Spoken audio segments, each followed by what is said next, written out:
காலமே மாறிப்போச்சு. காலமே மாறிப்போச்சு அப்படின்னு பேசுவோமா இல்லைங்களா? எப்படி பேசலாம் இங்கிலீஷில்? டைம்ஸ் ஹாவ் சேஞ்ச்ட் அப்படின்னு பேசலாம். டைம்ஸ் ஹாவ் சேஞ்ச்ட் அப்படின்னா காலமே மாறிப்போச்சு. நான் செலக்ட் ஆகிட்டேன் அப்படின்னு பேசணும். நான் செலக்ட் ஆகிட்டேன். நான் செலக்ட் ஆகிட்டேன் அப்படின்னு இங்கிலீஷில் பேசுகிறதா இருந்ததுன்னா ஐ ஹாவ் பீன் செலக்டட் அப்படின்னு பேசலாம். ஐ ஹாவ் பீன் செலக்டட் அப்படின்னா நான் செலக்ட் ஆகிட்டேன் அப்படின்னு அர்த்தம் எடுத்துக்கலாம். என்னை செலக்ட் பண்ணிட்டாங்க அப்படின்னு கூட அர்த்தம் எடுத்துக்கலாம். மொத்தத்தில் ஐ ஹாவ் பீன் செலக்டட் அப்படின்னா நான் செலக்ட் செய்யப்பட்டு விட்டேன் அப்படின்னு அர்த்தம். நான் செலக்ட் செய்யப்பட்டு விட்டேன், பாசிவ் வாய்ஸ். சரிங்களா? மனசில் வச்சுக்கோங்க. நான் ஒரு கால் பண்ணணும் அப்படின்னு பேசணும்.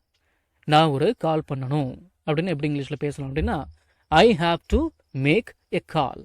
I have to make a call அப்படின்னா நான் ஒரு கால் பண்ணணும் அப்படின்னு அர்த்தம். எதுக்கு எனக்கு அடிக்கடி கால் பண்ணுறேன்? ஏன் எனக்கு அடிக்கடி கால் பண்ணுற? எதுக்கு எனக்கு அடிக்கடி கால் பண்ணுற அப்படின்னு கேட்கணும் இங்கிலீஷில். OFTEN, often. இதை ஆஃபன் கூட உச்சரிச்சுக்கலாம், இல்லை ஆஃப்டன் எப்படின்னு கூட உச்சரிச்சுக்கலாம்.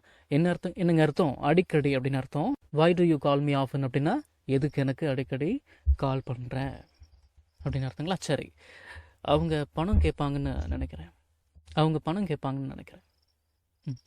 அவங்க பணம் கேட்பாங்கன்னு, அவர்கள் பணம் கேட்பார்கள் என்று நான் நினைக்கிறேன் அப்படின்னு பேசணும். ஐ திங்க் அப்படின்னா நான் நினைக்கிறேன். தே வில் ஆஸ்க் அப்படின்னா அவர்கள் கேட்பார்கள். They will ask for money அப்படின்னா அவர்கள் பணம் கேட்பார்கள். ஐ திங்க் நான் நினைக்கிறேன். I think they will ask for money. அவங்க பணம் கேட்பாங்கன்னு நான் நினைக்கிறேன் அப்படின்னு அர்த்தங்களா? சரி, பேசி என்ன பிரயோஜனம்? பேசி என்னதான் பிரயோஜனம்? பேசி என்ன பிரயோஜனம்? அதெல்லாம் நடந்து முடிஞ்சிருச்சு. பேசி என்ன பிரயோஜனம் அப்படின்னு பேசணும். பேசி என்ன பிரயோஜனம்?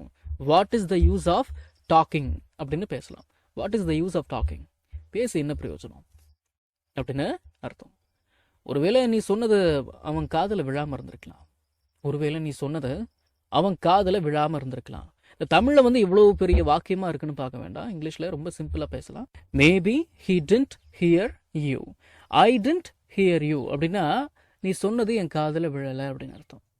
நான் திரும்பவும் சொல்லட்டுங்களா? ஐ டிடன்ட் ஹியர் யூ அப்படின்னா நீ சொன்னது என் காதில் விழலை அப்படின்னு அர்த்தம். ஹீ டிடன்ட் ஹியர் யூ அப்படின்னா நீ சொன்னது அவன் காதில் விழலை. Maybe he didn't hear you அப்படின்னா ஒருவேளை நீ சொன்னது அவன் காதில் விழாமல் இருந்திருக்கலாம். Maybe he didn't hear you. ஒருவேளை நீ சொன்னது அவன் காதில் விழாமல் இருந்திருக்கலாம். ஒருவேளை அவங்களுக்கு நம்ம மேலே நம்பிக்கை இல்லாமல் இருக்கலாம். ஒருவேளை அவங்களுக்கு நம்ம மேலே நம்பிக்கை இல்லாமல் இருக்கலாம் அப்படின்னு பேசணும். Maybe they don't trust as.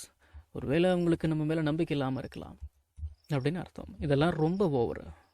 இதெல்லாம் ரொம்ப ஓவரு அப்படின்னு பேசணும். இதெல்லாம் ரொம்ப over. This is highly too much.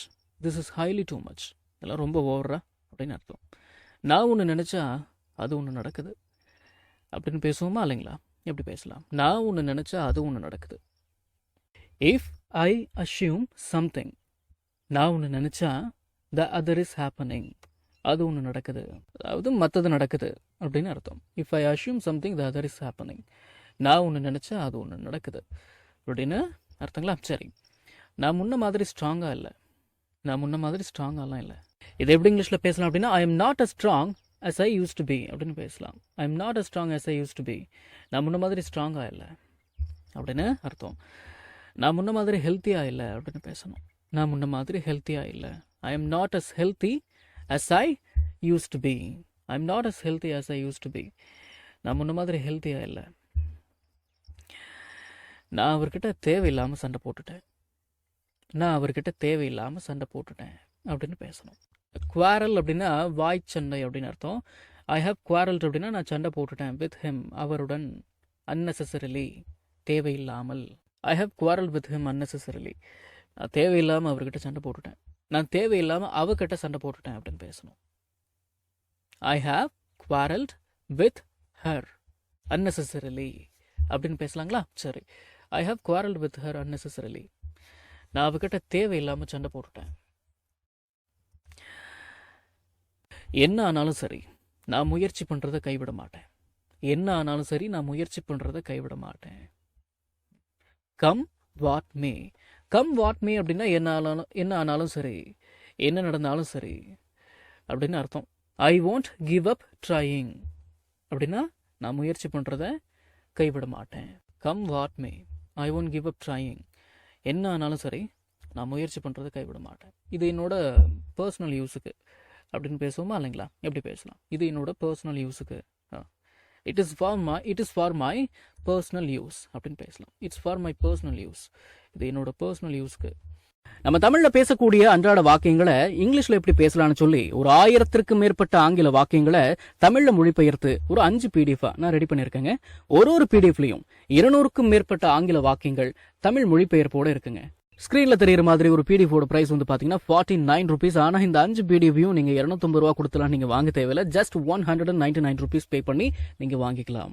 உங்களில் சில பேருக்கு இந்த ப்ரைஸ் கொஞ்சம் அதிகமாக தெரியலாம். உங்ககிட்ட நான் பணிவோட சொல்லிக்கிறது என்னன்னா, இந்த 5 பிடிஎஃபையும் ரெடி பண்ணுறதுக்கு எனக்கு 1 வாரம் டைம் எடுத்துக்கிச்சுங்க. ஸோ அந்த டைமுக்கு தான் நான் உங்ககிட்ட பணம் கேட்குறேனே தவிர மற்றதெல்லாம் எதுக்கும் கிடையாதுங்க. நீங்கள் புரிஞ்சுப்பீங்கன்னு நான் நம்புகிறேன். பிடிஎஃப் வந்து இப்படி தாங்க இருக்கும். ஸோ விருப்பம் உள்ளவங்க ஸ்க்ரீனில் தெரியுற நம்பருக்கு கால் பண்ணுங்கள்.